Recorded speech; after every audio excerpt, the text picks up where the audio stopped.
할렐루야. 5월 20일 월요일입니다. 열왕기상 19장 1절부터 10절까지 말씀을 읽고 은혜 나누도록 하겠습니다. 아합이 엘리야가 행한 모든 일과 그가 어떻게 모든 선지자를 칼로 죽였는지를 이세벨에게 말하니 이세벨이 사신을 엘리야에게 보내어 이르되 내가 내일 이맘때에는 반드시 네 생명을 저 사람들 중 한 사람의 생명과 같게 하리라. 그렇게 하지 아니하면 신들이 내게 벌 위에 벌을 내림이 마땅하니라 한지라. 그가 이 형편을 보고 일어나 자기의 생명을 위하여 도망하여 유다에 속한 브엘세바에 이르러 자기의 사원을 그곳에 머물게 하고 자기 자신은 광야로 들어가 하룻길쯤 가서 한 로뎀나무 아래에 앉아서 자기가 죽기를 원하여 이르되 여호와여 넉넉하오니 지금 내 생명을 거두시옵소서. 나는 내 조상들보다 낫지 못하니이다 하고 로뎀나무 아래에 누워 자더니 천사가 그를 어루만지며 그에게 이르되 일어나서 먹으라 하는지라. 본즉 머리맡에 숯불과 구운 떡과 한 병 물이 있더라. 이에 먹고 마시고 다시 누웠더니 여호와의 천사가 또다시 와서 어루만지며 이르되 일어나 먹으라. 네가 갈 길을 다 가지 못할까 하노라 하는지라. 이에 일어나 먹고 마시고 그 음식물의 힘을 의지하여 40주 40야를 가서 하나님의 산 호렙에 이르니라. 엘리야가 그곳 굴에 들어가 거기서 머물더니 여호와의 말씀이 그에게 임하여 이르시되 엘리야야 네가 어찌하여 여기 있느냐. 그가 대답하되 내가 만군의 하나님 여호와께 열심히 유별하오니 이는 이스라엘 자손이 주의 언약을 버리고 주의 제단을 헐며 칼로 주의 선지자들을 죽였음이오며 오직 나만 남았거늘 그들이 내 생명을 찾아 빼앗으려 하나이다. 아멘. 네, 감사합니다. 우리가 어제 주일 예배 말씀을 통해서 하나님께서 선지자 엘리야를 통해서 당신의 능력을 보여주셨습니다. 엘리야 선지자의 기도의 내용대로 진짜 하나님이 누구신지 보여주셨고 진짜 하나님의 선지자가 누구인지 알려주셨습니다. 그 사실을 분명하게 알아야 되는 것이거든요. 그래서 엘리야의 기도도 누가 진짜 하나님인지 누가 진짜 선지자인지 여기 있는 이스라엘 백성들에게 알게 하여 주시옵소서라고 기도했던 것입니다. 엘리야의 기도대로 하나님께서는 불로 응답하셨습니다. 사람의 손으로 불을 붙이지 않았습니다. 사람의 손으로 불을 붙일 수가 없도록 물까지 불이 부은 상태였습니다. 그러나 불이 하나님께로부터 내려와서 그 제단 위에 떨어졌습니다. 얼마나 강한 불이었는지 제물과 그 제단 주변과 그 주변의 도랑을 파고 거기에 첨벙첨벙하게 고여있던 물까지 모두 핥아갔다라고 말할 정도로 아주 강한 불이 하나님께로부터 제단에 떨어졌습니다. 그날 아침에 엘리야가 백성들에게 말했던 대로 우리가 제단을 쌓고 제물을 올려놓되 불을 붙이지 말자. 우리가 기도하여서 불을 내려주는 신이 그가 참 하나님이다. 그렇게 인정해 주는 것으로 해도 되겠느냐? 그렇게 엘리야가 말했을 때 이스라엘 백성들이 외쳤죠. 옳도다. 그 말이 옳도다. 그래서 그들은 소 2마리를 가져왔고 먼저 바알의 선지자들이 그 소를 잡고 제단 위에 올려놓으며 그들이 먼저 정오까지 기도했습니다.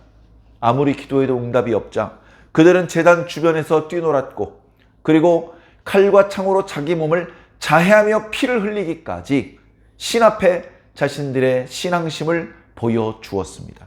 그들은 실질로 바알이 자신들의 기도를 들어줄 것이며 이 제단 위에 불로 응답해 줄 것을 믿고 기대했던 것 같습니다. 그러나 안타깝게도 그 어디에서도 응답이 들리지 않았습니다. 아무런 응답이 없이 그들의 기도는 저녁에 어두워질 때쯤에 마치 더 이상 땔감을 공급받지 못한 모닥불이 점점 꺼져가는 것처럼 꺼져갔습니다. 그래서 그들이 한쪽 구퉁이에 있었고, 자, 이제 내가 기도하겠다라고 나섰던 것이죠. 엘리야의 기도는 그렇게 길지 않았습니다. 엘리야의 기도가 채 끝나기도 전에 하늘로부터 하나님의 불이 제단에 임했던 것입니다. 그 모습을 보고 그 자리에 있던 이스라엘 백성들이 크게 감동했습니다. 아, 여호와가 진짜 하나님이셨구나. 아, 엘리야가 진짜 선지자구나. 그때부터 이스라엘 백성들은 엘리야의 말에 복종하기 시작했습니다. 백성들이여, 여기 이 바알과 아세라의 선지자들이 도망가지 못하도록 잡으라. 그를 저 옆에 기손 시냇가로 이끌어오라. 그래 놓고서는 엘리야 선지자가 그 850명을 직접 죽였습니다. 하나님을 사랑하는 마음에 의로운 분노가 일었고, 하나님의 백성들을 범죄하게 만들었던 그 바알과 아세라의 제사장들, 그들 중에는 저 멀리 시돈 땅에서 온 사람도 있을 것이며, 또 일부는 북이스라엘 사람 출신인데도 불구하고 스스로 바알의 또는 아세라의 제사장이 된 사람도 있었을 것입니다. 가리지 않고 그들을 다 요즘 쓰는 표현으로 살처분했습니다. 그리고 그 자리에서 상당히 많은 이스라엘 사람들이 엘리야와 함께 하나님을 찬양하는 그런 시간이 있었던 것 같습니다. 그리고서 엘리야는 곧바로 다시 갈멜산으로 올라가서 하나님께 비를 달라고 기도했고, 비가 내리기 시작하는 장면까지 우리가 어제 말씀을 통해서 살펴보았죠. 자, 이쯤 되면 갈멜산에서 바알과 여호와의 전쟁은 바알의 선지자들과 하나님의 선지자였던 엘리야의 영적인 전쟁은 엘리야의 승리로 끝난 겁니다. 압도적인 승리입니다. 압도적인 승리. 그 누구도 반박할 수 없고 그 누구도 트집 잡을 수 없는 완벽한 승리입니다.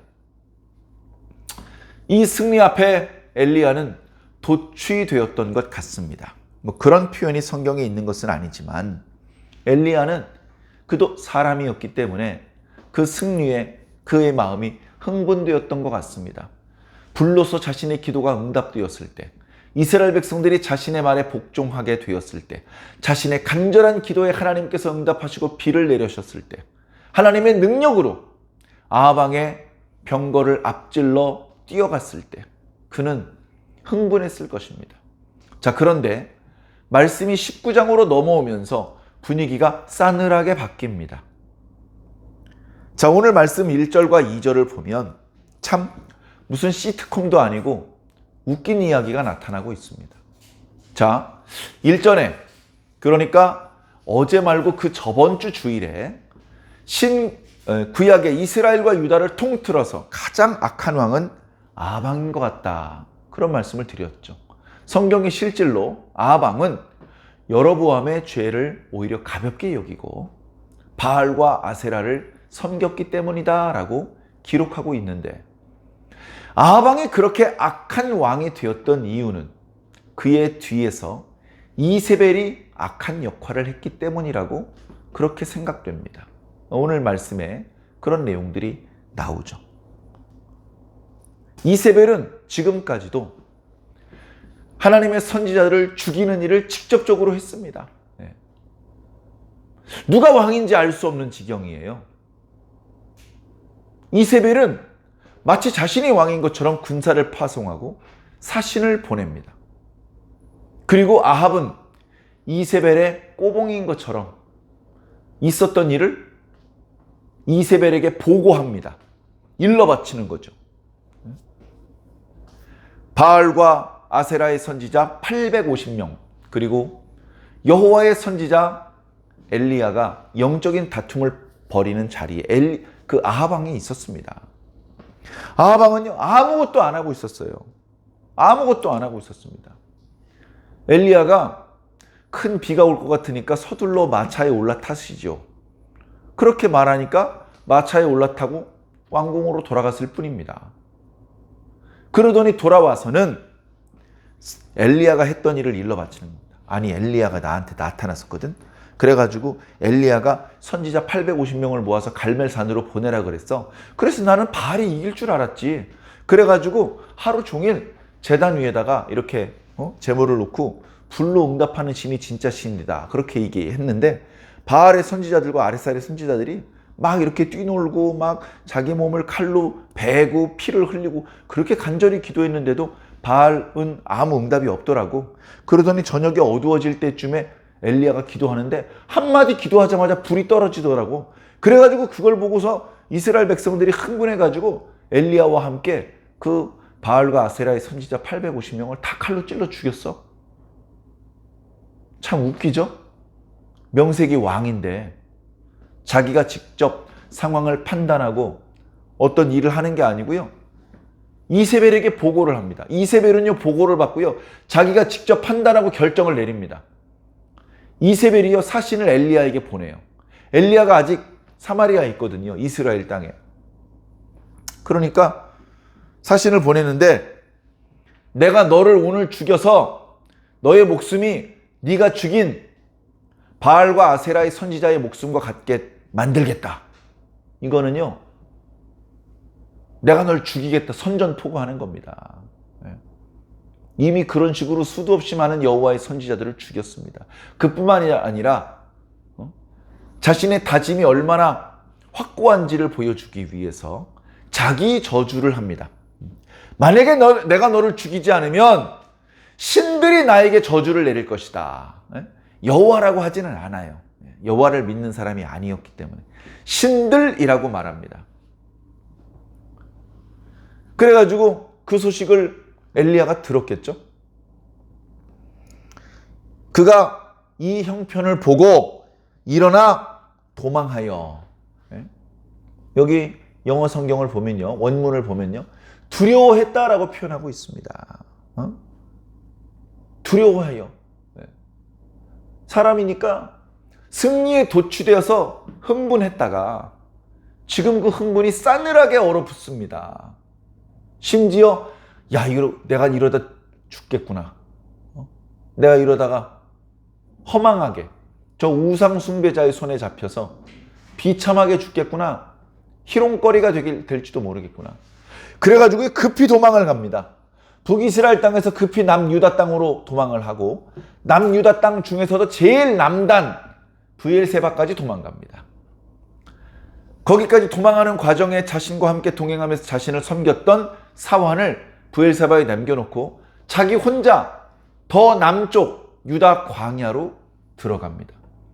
유다 광야로 들어간 의미는 두 가지로 생각해 볼 수 있을 것 같습니다. 첫 번째는 이세벨이 절대 찾을 수 없는 곳으로 도망가야겠다. 더 안전한 곳으로 피신해야 되겠다. 그런 의미가 하나 있을 것이고요. 또 하나는 광야는 전통적으로 하나님을 만나는 장소였습니다. 그래서 하나님 가까이 나아가기 위해서 광야로 들어간 것입니다. 그러나 광야는 말 그대로 물을 구하기 어렵고 양식을 구하기 어려울 뿐 아니라 심지어 그늘을 찾기도 어려운 곳입니다. 낮에는 매우 뜨겁고 밤에는 매우 추운 곳입니다. 생명을 보존하기 어렵죠. 그러니까 사람들이 주거하거나 거기에 포도원을 만들거나 아니면 목축을 하지 않는 버려진 땅이나 마찬가지인 곳이죠. 거기까지 갔습니다.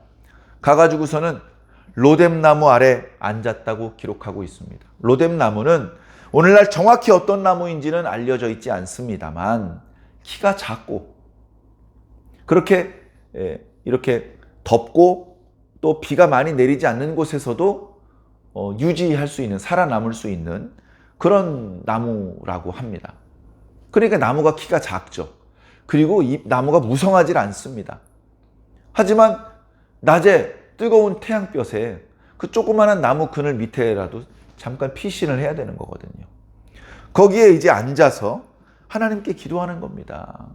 하나님, 넉넉하오니 지금 내 생명을 거두어 주시옵소서.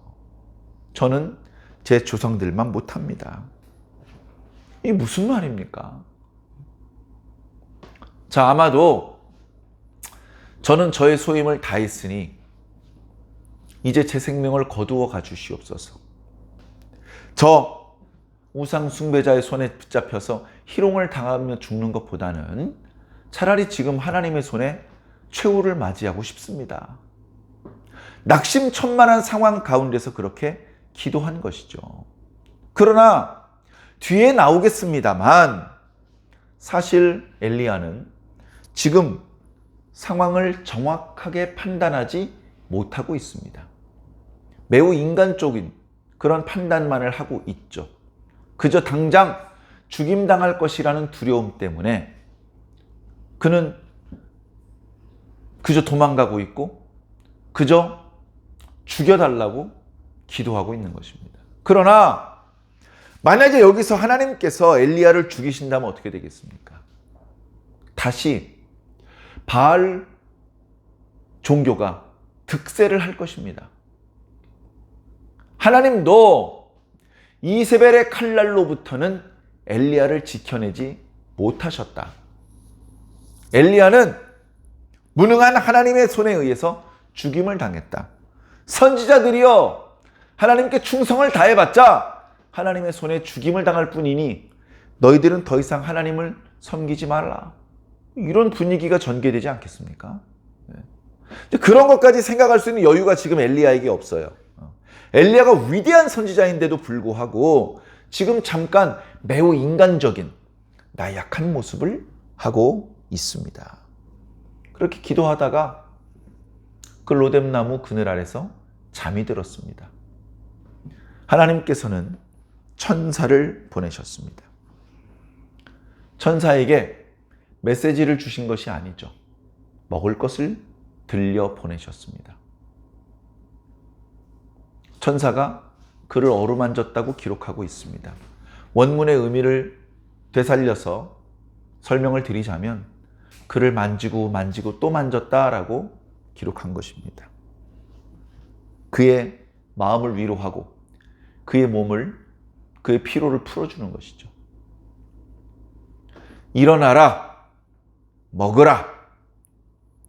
그래가지고 일어나 보니까 천사는 보이지 않고 천사가 갖다 놓은 음식이 보입니다. 숯불이 보이고 떡이 보이고 그리고 물 한 병이 보입니다. 웬 숯불이지? 이 떡이 아직 다 익지 않았나? 숯불에 올려놓고 좀 더 조리를 해야 되나? 그게 아니고 지금 낮에 더워서 로뎀나무 그늘에서 기도하다 잠들다가 지금은 밤이 되었기 때문에 춥습니다. 그래서 춥지 않게 하기 위해서 숯불도 함께 주신 것이죠. 그 숯불 앞에서 몸을 녹이면서 떡을 먹고 물을 마셨습니다. 그리고서는 다시 잠들었어요. 한밤중이니까. 다시 잠들었습니다. 얼마나 잤는지 모르겠는데 하나님의 천사가 다시 와서 엘리야의 몸을 어루만져 줍니다. 그러면서 일어나서 먹으라. 다시 다른 떡과 물을 가져온 것이죠. 그러면서 이번에는 이렇게 얘기를 합니다. 이거 먹고 기운을 내라. 네가 가야 될 길이 먼데 네가 갈 길을 다 가지 못할까 걱정하노라. 그래서 일어나서 그 음식을 또 먹고 마셨습니다. 그리고 그 음식을 의지해서 이제부터 호렙산까지 갑니다. 호렙산, 과거에 하나님께서 모세를 만나 주셨던 산입니다. 그래서 여호와의 산이라는 별칭이 붙어 있는 산입니다. 그 호렙산까지 가는데 40일이 걸렸다고 합니다. 40주 40이야. 그 호렙산에 도착했습니다. 아마 혼자 가는 것이기 때문에, 그리고 낮에는, 한밤중에는 이동하기 불편했을 것이기 때문에 또 가는 내내 계속해서 음식을 공급받은 것은 아니었을 것이기 때문에 시간이 많이 걸렸던 것 같습니다. 그래서 호렙산에 도착을 했고 호렙산에서는 굴 속에 머물렀다라고 기록하고 있습니다. 자, 이 굴이라는 표현이요 또 재밌어요. 이 굴이라는 표현이 히브리어로 틈이라는 뜻입니다. 바위 틈. 이게 무슨 말이냐면요, 모세가 하나님께 당신의 영광을 보여달라고 기도를 한 적이 있어요. 그랬더니 하나님께서 모세를 바위 틈에 두셨다고 말씀하셨습니다. 바위 틈에 두시고 손으로 덮으셔요. 손이 얼마나 큰지 모세가 있는 바위 틈을 덮고 하나님께서 그 앞을 지나가십니다. 지나갈 때에 네가 내 등을 볼 것이다 라고 말씀을 하셔요. 그리고선 하나님의 영광이 모세 앞을 잠깐 지나가십니다. 그러면서 음성이 들리기를 나는 은혜 베풀 자에게 은혜를 베풀고 긍휼히 여길 자를 긍휼히 여긴다 라고 말씀하시면서 지나가셨습니다. 그런 놀라운 은혜 체험을 통해서 모세가 힘을 얻고 다시 본래의 사명에 집중했던 적이 있습니다. 어쩌면 지금 엘리야가 머물고 있는 그 굴이 바로 과거에 하나님께서 모세 앞에 나타나셨던 그 바위 틈이었는지도 모릅니다. 시차가 많이 벌어지죠. 모세가 살았던 시대하고 엘리야가 살았던 시대는 수백 년의 차이가 벌어집니다. 그러나 하나님의 인도하심이 과거에 하나님께서 모세를 만나주셨던 그 바위 틈으로 엘리야를 인도해 주신 것입니다. 그 굴 속 안쪽 깊숙한 곳까지 들어가서, 그러니까 굴 입구에 서 있는지 굴 안쪽 깊숙한 곳에 있는지를 보면 이 엘리야의 마음이 위축되어 있는지 당당한 상태인지 알 수 있습니다. 지금 엘리야는요 굴 속 안쪽 깊숙한 곳까지 들어와 있어요. 그랬더니 하나님께서 말씀을 하십니다. 엘리야야, 네가 어찌 여기 있느냐? 에? 무슨 말씀이시죠? 하나님께서 천사를 통해서 먹을 것을 주시면서까지 저를 이리로 인도하셨잖아요. 하나님께서 저에게 여기 있게 하셨는데 왜 여기 있냐고 물으시면 어떡합니까? 네. 그런 생각이 드는 질문입니다. 이 하나님의 질문은요 정말로 몰라서 궁금해서 물어보시는 것이 아닙니다. 이 하나님의 질문 속에 답이 있고 이 하나님의 질문 속에 엘리야가 지금 다 파악하지 못하는 상황을 파악하라고 그렇게 요청하시는 하나님의 바람이 담겨 있는 것이죠. 그런데 엘리야는 그 하나님의 깊으신 뜻을 다 깨닫지 못한 채 그저 자기 입장만 얘기합니다. 예, 하나님, 제가 하나님을 그동안 열심히 섬겼잖아요. 근데요, 이제 제가 죽을 상황이 된 것 같습니다. 다 하나님을 저버렸고 저만 남았는데요. 저까지 죽이려고 합니다. 라고 말하는 것으로 오늘 말씀이 마무리가 됩니다.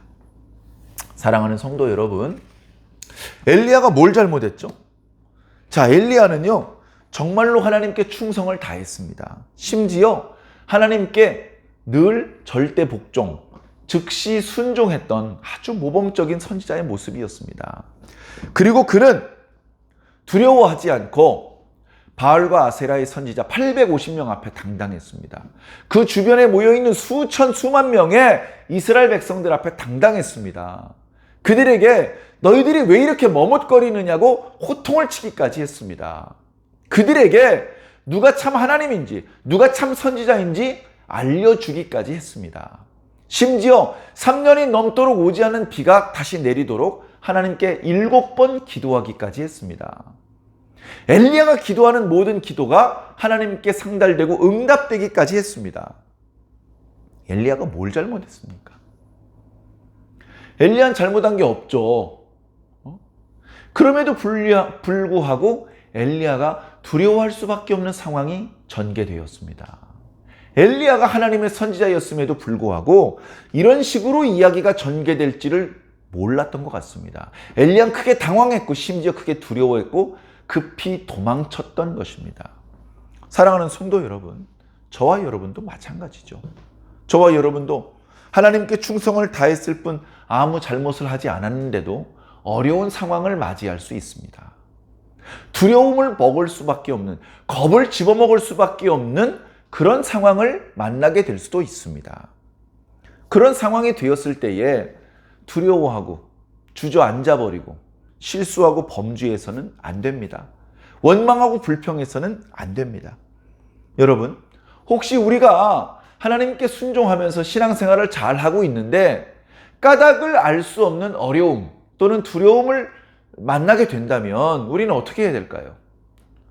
우리는 엘리야처럼 하나님께 나아가야 됩니다. 지금도 하나님 가까이 서 있지만 더 가까이 하나님 나가야 됩니다. 하나님 이 보이는 정도가 하나님 겨드랑이 사이 품속으로 파고 들어가야 됩니다. 하나님을 만나고 하나님의 음성을 들어야 됩니다. 모세가 하나님의 영광을 보여달라고 했던 것처럼, 엘리야가 하나님의 산을 향하여 나아가 있던 것처럼 힘들지만 우리 하나님께 더 가까이 나가야 됩니다. 하나님께 더 간절히 기도해야 됩니다. 우리의 기도가 뭐 얼마나 지혜롭겠습니까? 사태 파악도 제대로 하지 못한 채 어쩌면 어리석은 기도를 올리게 될지도 모르겠습니다만 하나님께서는 야단치지 않습니다. 일단 하나님께 나아가야 되고 일단 하나님께 기도해야 됩니다. 일단 하나님의 이름을 불러야 됩니다.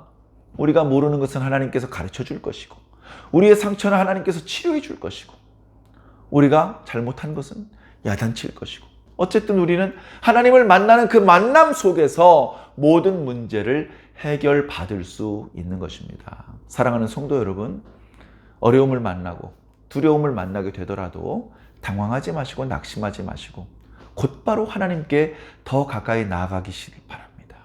하나님의 응답 안에서 새로운 힘을 얻게 되실 줄 믿습니다. 날마다 그렇게 새 힘을 얻으시기를 예수님 이름으로 간절히 축원합니다.